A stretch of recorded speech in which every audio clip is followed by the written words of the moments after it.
Zodiac War is an astrology and tarot themed board game, and it comes to Kickstarter on January 26th. And we are delighted to have Paul Starr, the creator of the game, with us. Paul, welcome to Kicking Tables. So glad that you could be here with us. Thank you very much. So, Excited to Paul, be here. yeah, so tell us about Zodiac War. It's got a very unique concept to it, and I want you to tell everybody what this game is that you've made. Well, the primary theme of Zodiac War is about astrology. And astrology has interested me for quite a long time. And it seems to me to be a very rich mythos, if you like, Mm-hmm. that's well developed, people understand and recognize. And yet there isn't much out there that represents astrology in gaming. Okay. So my interests are in gaming. I've been playing games, see the grey beard, quite a while now. I'm right there with you, Paul. So I just had the idea about 4 years ago. I wanted to develop a rotating board game, and I thought, well, what would be thematic? And of course, we have the thing called the Zodiac Wheel, which has all the sun signs or zodiac signs, 12 of them, and the planets that are associated with them, Okay. and the what are called the elements, earth, air, fire, and water. And I thought maybe I can design a board that matches those three components of astrology. So that's what I've been doing for the last 4 years, trying to make a mechanic work that allows me to rotate the board and align the signs with their planets and elements. Yeah, it's a very Well, unique board you have. Like the whole board itself rotates. You have is it three rings essentially on the board that rotate around each other? Yeah, the way it works is the middle ring, which is where the signs are, is fixed. Okay. And then the outer ring rotates around it like a hub, Okay. and the inner ring rotates within it. So all the rings are at the same level.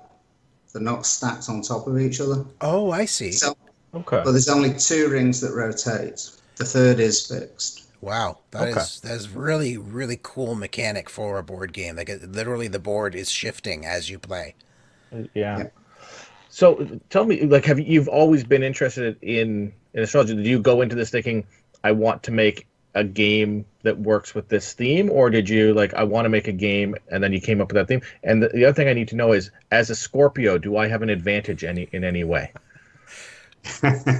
No, the Pisces will always defeat the Scorpio because scorpions can't swim. You see. Yeah. Yeah, I'm pretty sure everybody will have an advantage if they play the game. With the what's been described as it's a fairly cutthroat game. You know, it is a war. Oh, nice. I've Okay. stuck with that name. So you are trying to get one up on the other players, and you can use the personalities of the different signs to gain an advantage. You know, a little bit like Cosmic Encounter, where you have powers.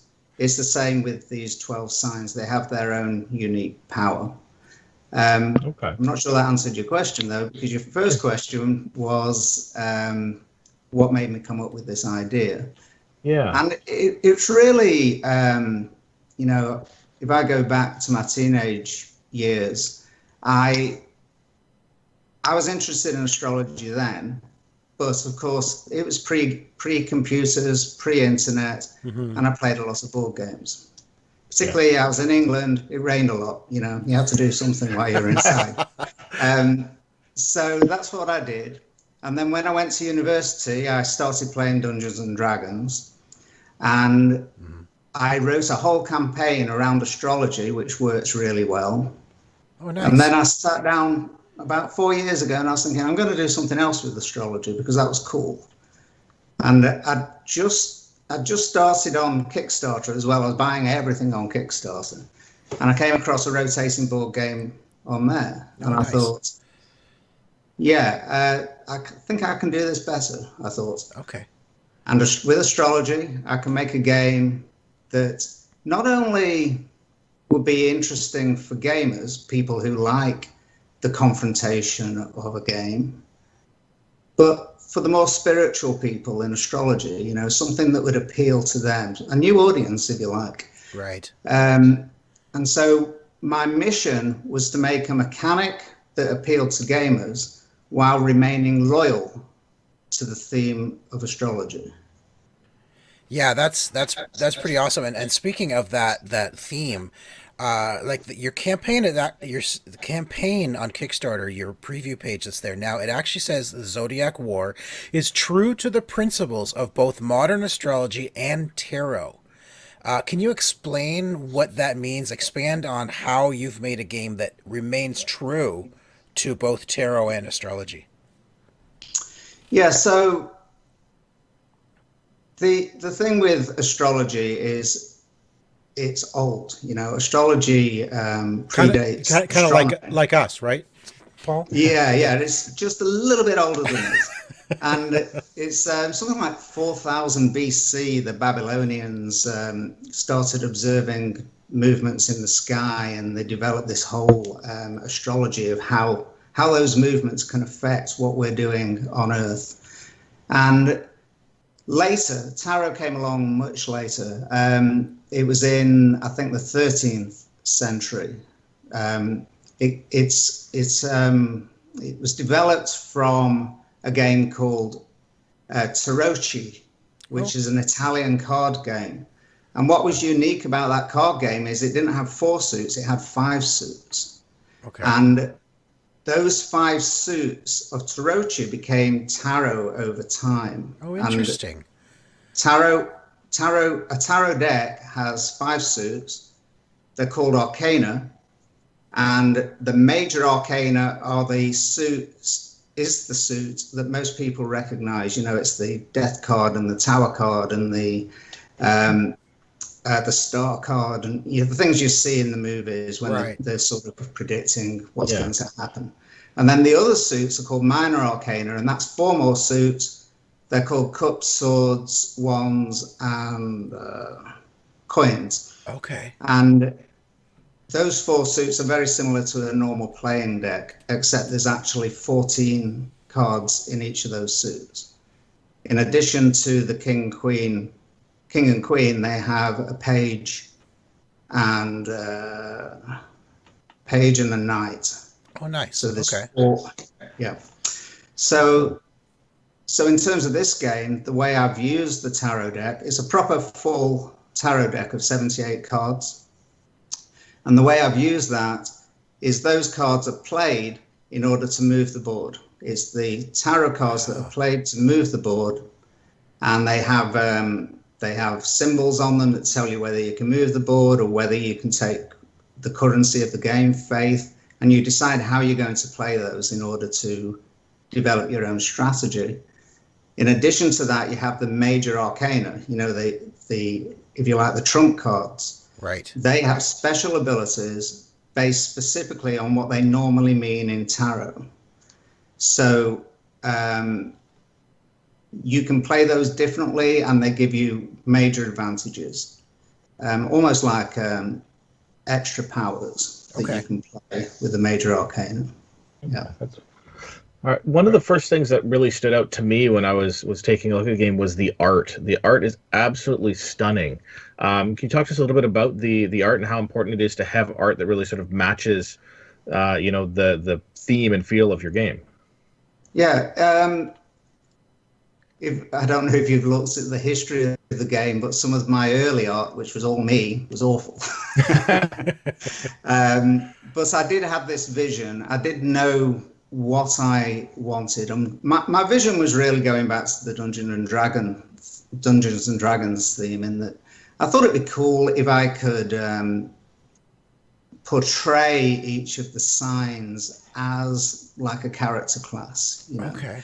So I sort of took that idea. I wrote descriptions. I'm not artistic, but I wrote detailed descriptions of what I anticipated those signs to look like for this game. And I hired a young artist. She's a little bit older now, but She was young. It was Katerina Polyakova, and she's actually Russian, but she lives in England. Okay. And she just knocked it out of the park. It was amazing what she was coming up with. I thought, wow, this is terrific. And just to give her even more credit, she took my very basic sort of, I'm an engineer, so my very basic sort of board designs, which were literally like a circle divided into 12 type thing. And she made that all artistic as well. Wow. You know, she was really terrific. Unfortunately, she couldn't do all the art. It was too demanding for her. So I hired a second artist called Connor Smith, and he took some of her concepts and also developed his own. Nice. You can sort of see the difference in the artwork between the two artists. And is that the art that's on the wall behind you? Yes. This one, I don't know. I can't see myself pointing here. Yep. Yeah, like this one here is Scorpio. This one, I don't know. That's okay. And that's by Connor. And next to that is Libra, just next to my head. And that was by Katerina. And on the other side is Virgo, which was also by Katerina. And the one on the other side, which is my sign, Leo, that's also by Katerina. Nice. Excellent. Yeah. So, Paul, you once told me when we first started chatting that you found that astrologists and gamers are diametrically opposite in the way they think, in their logic. How difficult was it to create a game that brought those two mindsets together?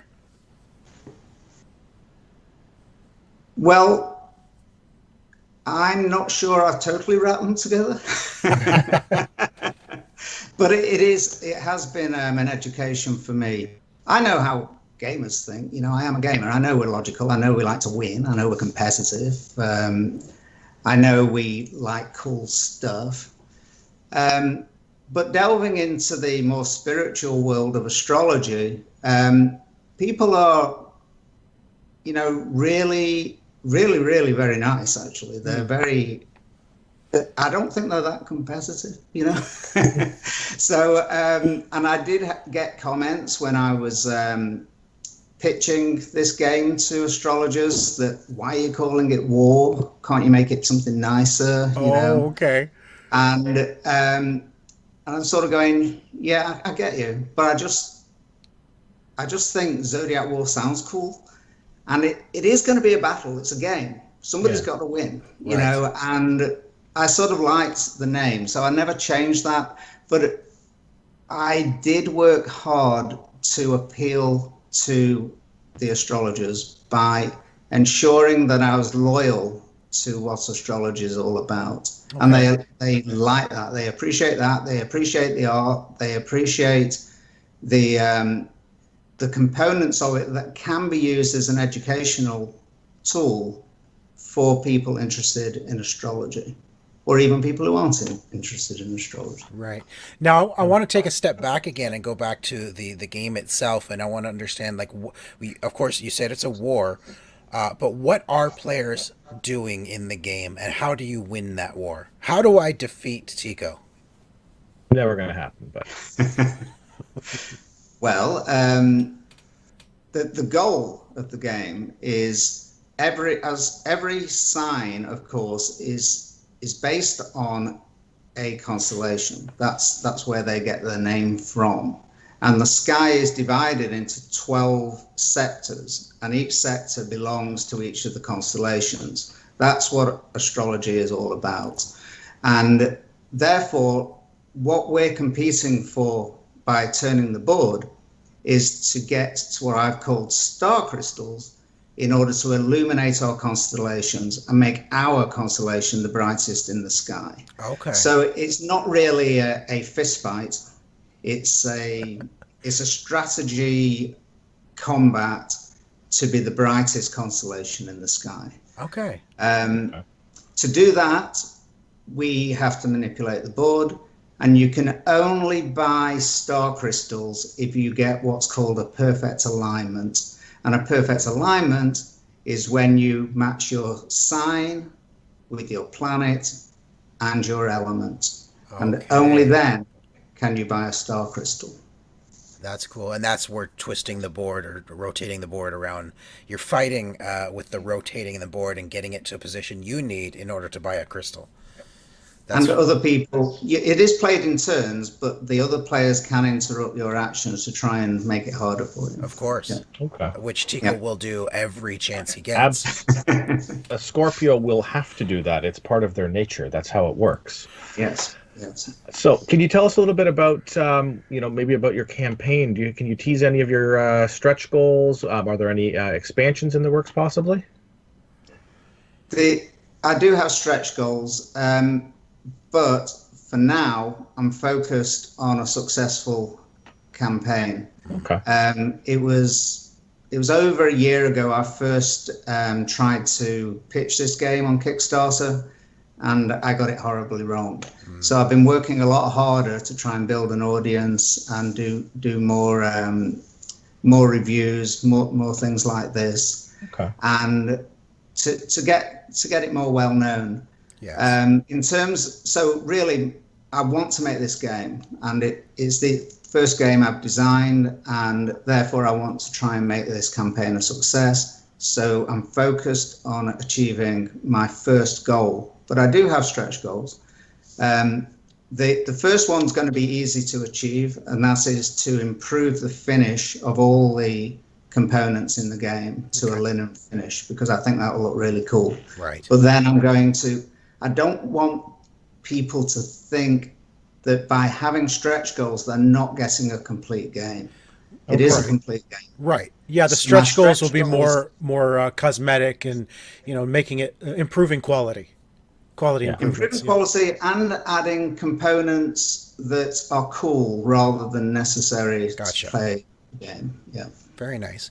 Now, providing this gets funded and you send it out to all your backers, what are your plans after Kickstarter? If somebody discovers the game after Kickstarter's done, are they going to be able to get it somewhere? Will they be able to order it online somewhere? Do you plan to get into the stores?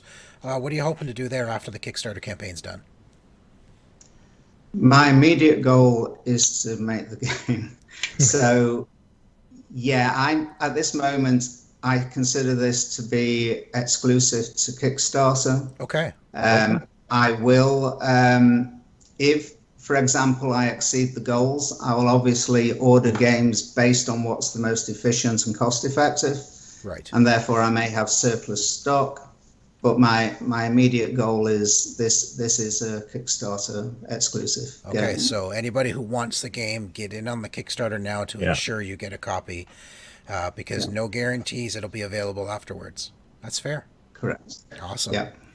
Well, Paul, it has been an absolute pleasure talking to you. The game sounds amazing. I've always been fascinating with the stars and astrology.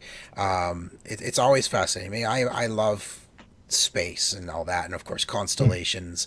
It's kind of like right up my alley here. So I'm excited to see this game. Good luck on the campaign. I really hope it gets funded for you, because I know from all the people we've spoken to over the last year how important it is. It's your child. It's like this is like you've put so much time and effort into this.